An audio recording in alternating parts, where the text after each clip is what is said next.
कहानी के आगाज में एक समंदर को दिखाया जाता है और एक पुराना शिप समंदर के बीच बहता जा रहा है। उसमें 4 लोग हैं, एंडी, बुकर, जॉय और निकी। ये लोग कोई आम मुसाफिर नहीं बल्कि ये लोग अमर हैं। मौत इनकी रोगों से गुजरी है लेकिन कभी इनको छू नहीं सकी। जब ये लोग समंदर के बीच से गुजर रहे होते हैं तो उन्हें पानी में कुछ चमकता हुआ दिखाई देता है। जंजीरों में छटका हुआ लोहे का पुराना ताबूत। वो उस ताबूत को शिप पर ले आते हैं। एंडी के हाथ ताबूत के ताले की तरफ बढ़ते हैं लेकिन ताबूत खुद ब खुद खुल जाता है। ताबूत के खुलने पर हमें पता चलता है कि उसके अंदर एक लड़की है जिसका नाम है क्वीन, जो कि 500 साल से समंदर में जिंदा दफन थी क्योंकि वो अमर थी और कभी मर नहीं सकती थी। और इसी शिप में एक और लड़की भी थी जिसका नाम है डिस्कॉर्ड। डिस्कॉर्ड के बारे में हमें आगे जाकर पता चलेगा। बाद में हम क्रॉशे के अंदर कुछ लोगों को देखते हैं जिनमें नाइल, एंडी, जेम्स, जॉय और निकी शामिल थे। दरअसल इनको किसी घर के अंदर जाना था और एक चीज चोरी करके लानी थी और ये सभी यहाँ बैठकर अंदर जाने का प्लान बनाते हैं, जिसमें जॉय और निकी का ये काम था कि वो किसी तरह गार्ड्स का ध्यान भटका लें क्योंकि यहाँ पर काफी सारे गार्ड्स थे। अब एंडी और जैम आगे बढ़ते हैं और रास्ते में जो भी गार्ड आता है उसको किसी तरह मार गिराते हैं। और यहाँ पर दिखाते हैं कि नाइल नाम की लड़की नदी के अंदर बोट चला रही होती है और यहाँ पे जॉय और निकी गार्ड्स का ध्यान भटकाने के लिए दोनों एक एक कार्ड चुरा लेते हैं, जिसकी वजह से काफी सारे गार्ड जॉय और निकी को पकड़ने के लिए उनके पीछे पड़ जाते हैं। और यहाँ पर मौका देखकर फौरन जैम और एंडी किसी तरह घर के अंदर घुस जाते हैं। घर के अंदर भी कुछ गार्ड्स थे जिनको एंडी और जेम्स मार देते हैं। और यहाँ निकी और जॉय जो कि गार्ड्स का ध्यान भटकाने के लिए गाड़ी लेकर जाते हैं, जिनको किसी तरह गार्ड्स हिट करके समंदर के अंदर फेंक देते हैं। वो बहुत बुरी तरीके से जख्मी होते हैं लेकिन हमें यहाँ पर ये बात पता होती है कि वो दोनों कभी मर नहीं सकते क्योंकि वो दोनों अमर थे। बाकी सभी लोग घर के अंदर होते हैं। वहाँ पर उनको एक कॉन्डेंट नाम के आदमी को मारना होता है जो कि वेपन्स की सप्लाई करता है और ये सब मिलकर उस आदमी को गोलियों से भून देते हैं। यहाँ पर इनका मिशन कंप्लीट हो जाता है और ये सब वहाँ से खिसक जाते हैं। इसके बाद ये सभी दोस्त अपने मिशन की कंप्लीट होने की खुशी में पार्टी करते हैं जहाँ वो बहुत ज्यादा खुश होते हैं। वहाँ हमें पता चलता है कि जो एंडी नाम की लड़की है वो अब अमर नहीं है और अब वो कभी भी मारी जा सकती है। और यहाँ पे जेम्स आके सभी को बताता है कि जिस आदमी को उन्होंने मारा है उसने पहले ही वेपन्स किसी औरत को सप्लाई कर दिए थे। अब इनके पास उस औरत की सिर्फ और सिर्फ एक सीसीटीवी फुटेज होती है और हमें यहाँ पर पता चलता है कि ये डिस्कॉर्ड नामी एक औरत है। नाइल यहाँ पर सबको बताती है कि उसने इस औरत को पहले कहीं देखा है, शायद अपने सपने में देखा है। उस सपने में ये डिस्कॉर्ड नामी औरत एक लाइब्रेरी के अंदर आती है जहाँ पर एक आदमी भी आता है। ये डिस्कॉर्ड नामी औरत उस आदमी को चाकू से मार देती है और वहाँ की बहुत सारी किताबें चुरा कर भाग जाती है। नाइल यहाँ पर कहती है कि मेरे सपने का क्या मकसद है मुझे खुद नहीं पता, क्योंकि नाइल को आज से पहले भी काफी सारे ऐसे सपने आते रहते हैं जो कि आगे जाकर सच हो जाते हैं। फ्रांस में हम एक बुकर नामी शख्स को देखते हैं जो कि एक अमर है और वो इसी टीम का हिस्सा था, लेकिन पिछली मूवी में उसने अपनी ही टीम को धोखा दे दिया था जिसकी वजह से टीम ने उसको अपने से अलग कर दिया और इसीलिए वो अब इस टीम का हिस्सा नहीं है और वो फ्रांस में अकेला रहता है। बुकर जब अपने घर के अंदर इंटर होता है तो वहाँ पर पहले ही एक लेडी मौजूद होती है जिसको ताबूत के अंदर से निकाला था क्वीन, जो कि 500 साल तक समंदर के अंदर रही थी। बुकर क्वीन को देखकर हैरान हो जाता है। वो उससे पूछता है कि तुम यहाँ पर कैसे? क्वीन उसको कहती है कि मैंने तुम्हें बहुत ज्यादा मिस किया, जिस पे बुकर कहता है कि हमने भी तुम्हें बहुत ज्यादा मिस किया। क्वीन अब बुकर से एंडी का पता पूछती है कि एंडी मुझे कहाँ पर मिलेगी। बुकर उसका साथ देने के लिए इनकार कर देता है और क्वीन अब बुकर को अपने साथ गाड़ी में बेहोश करके ले जाती है। दूसरी तरफ बाकी सभी दोस्त साथ में थे जहाँ पर जॉय निकी से कहता है कि मुझे कुछ टाइम के लिए अलग रहना है और अब हमें पता चलता है कि जॉय और निकी आपस में प्यार करते हैं, इसलिए अब जॉय यहाँ से जाने का फैसला कर लेता है। लेकिन निकी नाइल से कहता है कि हमें जॉय का पीछा करना होगा, जरूर वो हमसे कुछ छुपा रहा है। और एंडी भी जेम्स से कहती है कि तुम्हें मेरे साथ चलना होगा, मुझे तुम्हारी मदद की जरूरत है। दूसरी तरफ क्वीन बुकर से एंडी के बारे में पूछ रही होती है, जिसपे बुकर उसको बताने से साफ इनकार कर देता है कि अब मैं उनकी टीम में नहीं हूँ, मैं नहीं जानता कि वो कहाँ पर है। लेकिन यहाँ पर क्वीन बुकर को काफी ज्यादा फोर्स करती है कि तुम ही एक हो जो मुझे बता सकता है कि एंडी कहाँ पर मिलेगी। और फिर क्वीन बुकर से पूछती है क्या मेरे जाने के बाद एंडी ने मुझे याद किया था, जिस पर बुकर उससे कहता है कि वो तुम्हें कभी नहीं भूली। क्वीन कहती है कि मैं 500 सालों से उस ताबूत के अंदर बंद थी और मैंने अपनी एक एक सांस के साथ उसको याद किया। इस पर बुकर कहता है कि नहीं, वो आजाद नहीं थी, उसको बाहर रह कर भी बहुत ज्यादा तकलीफ थी। फिर निकी और नाइल जॉय को एक जगह पर पकड़ते हैं और उससे पूछते हैं कि तुम यहाँ पर अकेले नहीं हो, तुम जरूर यहाँ पर किसी के साथ हो और तुम हमसे कुछ न कुछ तो लाजमी छुपा रहे हो। जिस पर जॉय उन्हें सब कुछ बता देता है कि मेरी बुकर से काफी अरसा बात हुआ करती थी और वो पेरिस के अंदर ही रह रहा है और मैं उसी से मिलने यहाँ पर आया हूँ। और जब ये बुकर से मिलने जाते हैं तो इनको पता चलता है कि यहाँ पर तो बुकर है ही नहीं और इनको दीवारों पर कुछ खून के निशान मिलते हैं, जिससे इनको पता चलता है कि बुकर को किडनैप करके ले गया है। और ये तीनों फैसला करते हैं कि इनको ये बात एंडी को बतानी चाहिए। और दूसरी तरफ एंडी जेम्स के साथ एक आदमी से मिलती है जिसका नाम तुआ था।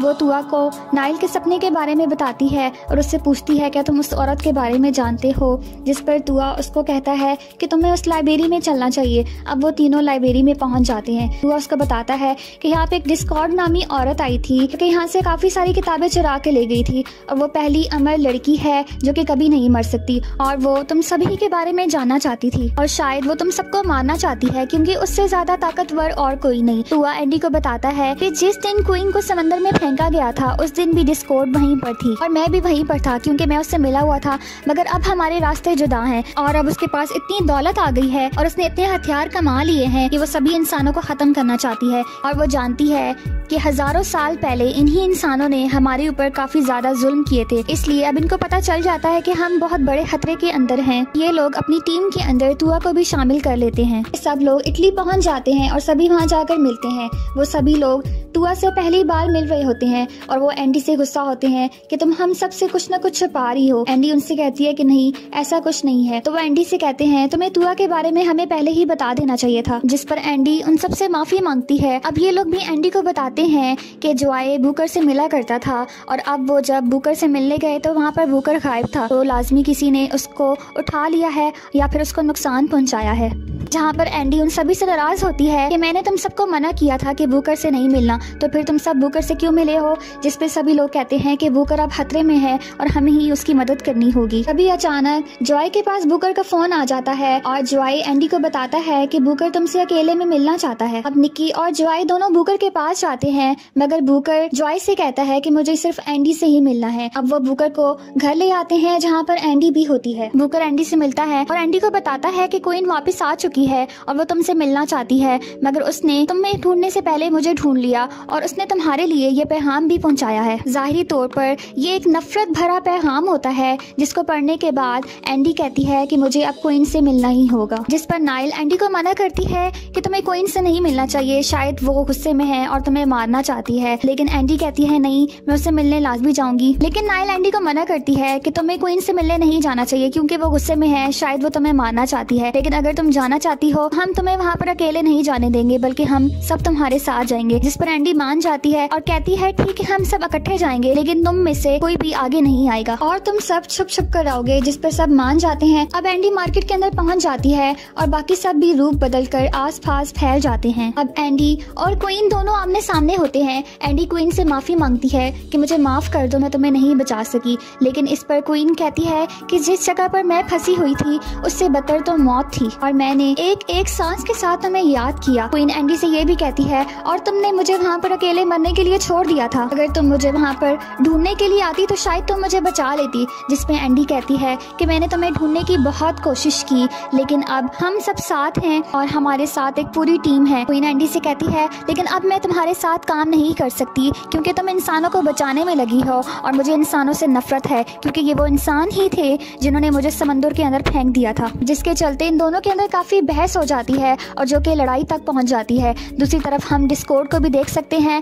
नाइल डिस्कॉर्ड का पीछा करते हुए उसकी तरफ भागती है। इस तरफ क्वीन और एंडी की भी फाइट चल रही होती है, लेकिन मौका देखते ही क्वीन भी वहां से भाग जाती है। नाइल डिस्कॉर्ड का पीछा करते हुए एक चर्च तक पहुंच जाती है जहां पर डिस्कॉर्ड खड़ी होती है और अब डिस्कॉर्ड सामने खड़ी होती है जो कि नाइल को अपनी बातों में लाने की कोशिश करती है कि तुमने एंडी के कहने पर अपनी फैमिली को छोड़ दिया, अच्छा होता कि तुम अपनी फैमिली को ना छोड़ती। तुम्हें नहीं मालूम कि तुम्हारे अंदर कितनी शक्तियां हैं, तुम आखिरी अमर इंसान हो और मैं पहली अमर इंसान हूँ। अगर हम दोनों मिलकर काम करेंगे तो हम इंसानों को मजा चखा सकते हैं, लेकिन अगर एंडी और उसकी टीम दरमियान में आएगी तो हम उसको मार देंगे। इसीलिए हम दोनों को मिलकर काम करना चाहिए और इंसानों को मसीहा नहीं बनना चाहिए। जिस पर नाइल उसको साफ इनकार कर देती है। डिस्कॉर्ड नाइल को कहती है कि हम दोनों जुड़वा हैं और हमें अपनी शक्तियों को पहचानना चाहिए। मेरे बाजू पर जो निशान है तुम्हारे बाजू पर भी सेम वैसा ही निशान होगा, अगर तुम चाहो तो तुम देख सकती हो। डिस्कॉर्ड के जाने के बाद नाइल अपने बाजू को चेक करने लगती है। फिर नाइल अपने दोस्तों के पास वापस आ जाती है।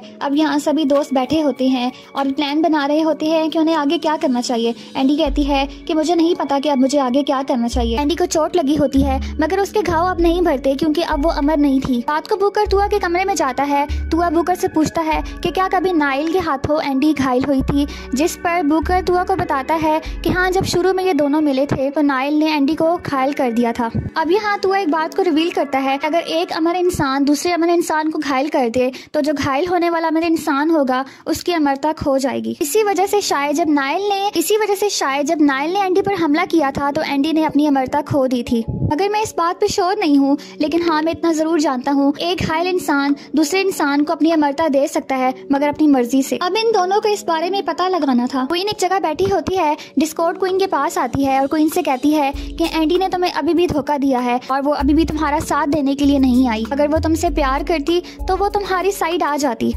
जिस पर क्वीन डिस्कॉर्ड से कहती है कि मुझे इंसानों को तड़पना देखना है। जिस पर डिस्कॉर्ड क्वीन से कहती है कि मैं तुम्हारा साथ जरूर दूंगी। अब हम इंडोनेशिया के अंदर एक न्यूक्लियर फैसिलिटी को देखते हैं। डिस्कॉर्ड रात को वहाँ पे आ जाती है और उसके साथ क्वीन भी होती है और ये दोनों मिलकर वहाँ पर बहुत सारे इंसानों को मार देते हैं और इस पूरी न्यूक्लियर फैसिलिटी के ऊपर अपना कब्जा जमा लेते हैं। अब नाइल को दिखाते हैं जो कि प्रैक्टिस कर रही होती है। वहाँ पे बुकर भी आ जाता है और नाइल भी, और ये दोनों मिलकर कहते हैं कि हमें भी तुम्हारे साथ में प्रैक्टिस करनी है। काफी देर प्रैक्टिस करने के बाद बुकर को चोट लग जाती है। चोट लगने के बाद बुकर और तुआ यहाँ से चले जाते हैं। बस इनको तो सिर्फ ये कंफर्म करना होता है कि डिस्कॉर्ड जिसको भी घायल करेगी उसकी अमरता नहीं रहेगी और इसी वजह से एंडी की अमरता भी खो चुकी है। इसलिए बुकर ने इतना बड़ा रिस्क लिया था। अब वो यहाँ से सीधा एंडी के पास चला जाता है और एंडी से 2-4 बातें करता है और बातों बातों में ही अपनी मर्जी से अपनी अमरता एंडी को दे देता है, लेकिन एंडी को इस बारे में पता नहीं चलता। फिर जेम्स एंडी को बताता है कि मैंने एक CCTV फुटेज देखी है जिसमें कुछ लोगों ने न्यूक्लियर फैसिलिटी पर अपना कब्जा कर लिया है। एंडी यहाँ पे समझ जाती है कि ये जरूर डिस्कॉर्ड का ही काम होगा। वो हम सभी को अपने पास बुलाना चाहती है, इसीलिए उसने न्यूक्लियर फैसिलिटी का सहारा लिया है और हमें धमकी दी है, लेकिन मैं वहाँ पर जरूर जाऊंगी। जिस पर सब उसको मना करते हैं कि नहीं, तुम वहाँ पर अकेली नहीं जाओगी बल्कि हम सब तुम्हारे साथ जाएंगे। अब ये सभी लोग तैयार हो जाते हैं, अपनी अपनी बाइक्स लेते हैं और यहाँ से इंडोनेशिया न्यूक्लियर फैसिलिटी की तरफ चले जाते हैं। जेम्स जो कि बाहर ही बैठा हुआ है वो इन सबको CCTV कैमरा के जरिए लोकेशन बताता जाता है। ये सब लोग अंदर जाते हैं और इन सबके हाथों में बंदूकें भी हैं, लेकिन इनको फैक्ट्री के अंदर कोई नजर नहीं आता। तो 4 बॉम्ब लगे होते हैं जिनको ये सब मिलकर डिफ्यूज कर देते हैं और तभी अचानक वहाँ पर कुछ बंदूक लिए लोग आ जाते हैं जो कि डिस्कॉर्ड के लोग ही हो सकते हैं और वो इन सब पर हमला कर देते हैं। अब इन सभी लोगों की काफी फाइट स्टार्ट हो जाती है और ये सभी टीम वाले मिलकर काफी सारे लोगों को मार देते हैं। और यहाँ क्योंकि हमें पता है कि ये सभी लोग अमर हैं और ये सब मिलकर काफी सारे लोगों को मार देते हैं, बाहर बैठे जेम्स पे भी लोग हमला कर देते हैं और लड़ाई करते करते ये सभी लोग अलग हो जाते हैं और अब एक गैस की मदद से इन सभी को वहाँ पर बेहोश कर दिया जाता है और इन सबको पकड़ लिया जाता है। जिस पर एंडी समझ आती है कि ये डिस्कॉर्ड का ही प्लान था और वो हम सबको अलग करना चाहती थी, हम सबको अलग करके पकड़ सके।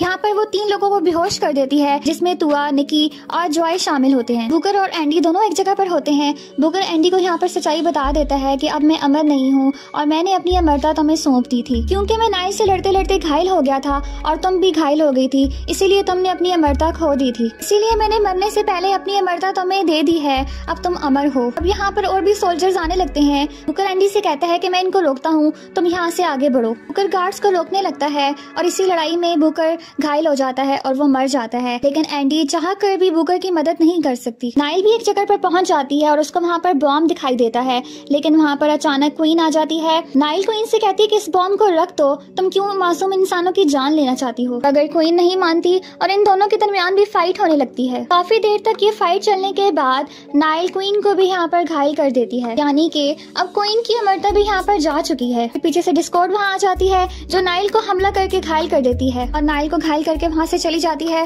फिर एंडी भी वहाँ पर आ जाती है। वो देखती है कि क्वीन के हाथ में बॉम्ब है और उसका बटन क्वीन के हाथ में है। एंडी क्वीन से कहने लगती है कि तुम ऐसे तो कभी नहीं थी, प्लीज ये सब मत करना, मैं अभी भी तुमसे बहुत प्यार करती हूँ और मुझे तुम्हारे साथ ही जीना है और तुम्हारे साथ ही मरना है। तब जाके क्वीन मानती है और वो एंडी से कहती है कि ठीक है, जाओ और अपने दोस्तों को जाकर बचा लो। अब एंडी डिस्कॉर्ड की तरफ भागती है, लेकिन वो देखती है कि डिस्कॉर्ड इसके साथियों को हेलीकॉप्टर पे लेके जा रही है। वो किसी तरह हेलीकॉप्टर के साथ लटक जाती है और डिस्कॉर्ड को भी नीचे गिरा देती है। अब इन दोनों के दरमियान में यहाँ पे शदीद लड़ाई होती है और इसी लड़ाई में एंडी को पता चलता है कि डिस्कॉर्ड भी अब अमर नहीं है और वो किसी भी वक्त मारी जा सकती है। मगर डिस्कॉर्ड ने ये बात सभी से छुपा कर रखी थी। एंडी डिस्कॉर्ड से कहती है कि मैं जानती हूँ कि तुम्हारे पास ज्यादा वक्त नहीं है, इसलिए मैं चाहती हूँ कि तुम मेरे साथ रहो और मैं तुम्हें महफूज रखूंगी। जिस पर डिस्कॉर्ड एंडी से कहती है कि वक्त तो तुम्हारे दोस्तों के पास भी नहीं है, वो किसी भी टाइम पर मर सकते हैं और नाइल मेरे साथ है, वो जिसको भी घायल करती है उसकी अमरता उसे छिन जाती है और मैंने जिन 3 लोगों को पकड़ा है,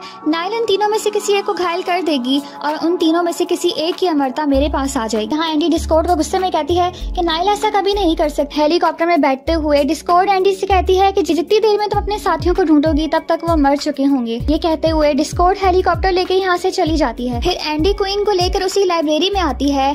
क्योंकि क्वीन की अमरता जा चुकी थी। अब वो किताबों में वहाँ पर ढूंढने लगती है कि किसी तरह क्वीन की अमरता को वापस लाया जा सके, मगर एंडी को उन किताबों से भी कोई फायदा हासिल नहीं होता। वो क्वीन के जख्मों पर मरहम लगाती है और एंडी क्वीन से कहती है कि मैं अपने दोस्तों को बचाने के लिए जा रही हूँ और मेरे वापस आने तक तुम यहीं पर रहना। जिस पर क्वीन एंडी से कहती है कि नहीं, तुम अकेली नहीं जाओगी बल्कि मैं भी तुम्हारे साथ जाऊंगी। अब क्वीन भी अपने हथियार ले लेती है और ये दोनों मिलकर अपने दोस्तों को बचाने के लिए निकल पड़ते हैं। और इसी के साथ ये मूवी भी यहाँ पर खत्म हो जाती है। तो दोस्तों, इस मूवी का पार्ट 3 भी जरूर आएगा, जिसके लिए आप चैनल को अभी से सब्सक्राइब कर दें।